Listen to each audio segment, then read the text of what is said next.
Good day to you, 9th and O. Brandon here, back with you with a devotionable, brief devotions for busy people. And I want to welcome you today. It's good to see you. We'll be talking about Psalm 37.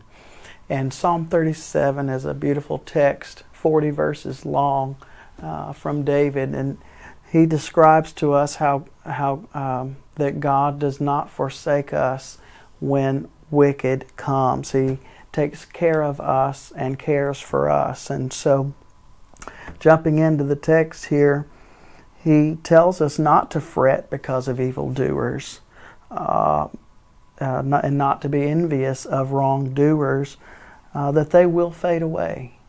And so verse 3 says, "Trust in the Lord and do good, dwell in the land and befriend faithfulness.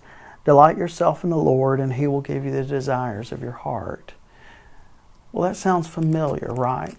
It should, because go back to Psalm 1, where he says in Psalm 1, "Blessed is the man who walks not in the counsel of the wicked. His delight is in the law of the Lord, and on His law he meditates day and night. In all things he prospers." That's because we are delighting in God. And as we delight in God, He gives us the desires of our heart. We commit our way to the Lord, we trust Him, and He will act. Faithful obedience to God is evidence of our trusting in Him. And so the things that happen to us that are from the wicked or from our enemies, it's temporary. It's not forever. It certainly feels like it's forever when we go through situations that are seemingly not in our favor. And we think, God, where are you? He certainly is there, friend. And several times throughout this text, He reminds us, as in verse 10, "In just a little while the wicked will be no more." Verse 20, "But the wicked will perish." So this doesn't last forever.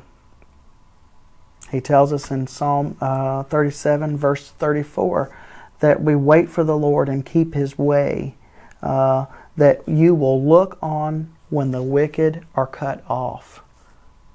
And so he closes out this psalm by reminding us that in verse 39, "The salvation of the righteous is from the Lord. He is their stronghold in time of trouble. The Lord helps them and delivers them. He delivers them from the wicked and saves them because they take refuge in Him." Isn't it a wonderful thing to remember when times are hard that God protects us and God provides for us in difficult times? Whether we recognize He's there or not, He's doing that for you and I, because we want to live our lives in such a way that we delight in Him. And when we are delighting ourselves in Him, we radiate His light and His love to those around us. So, for us today, 9th and O, let's remember to take refuge in God as we remember these truths today.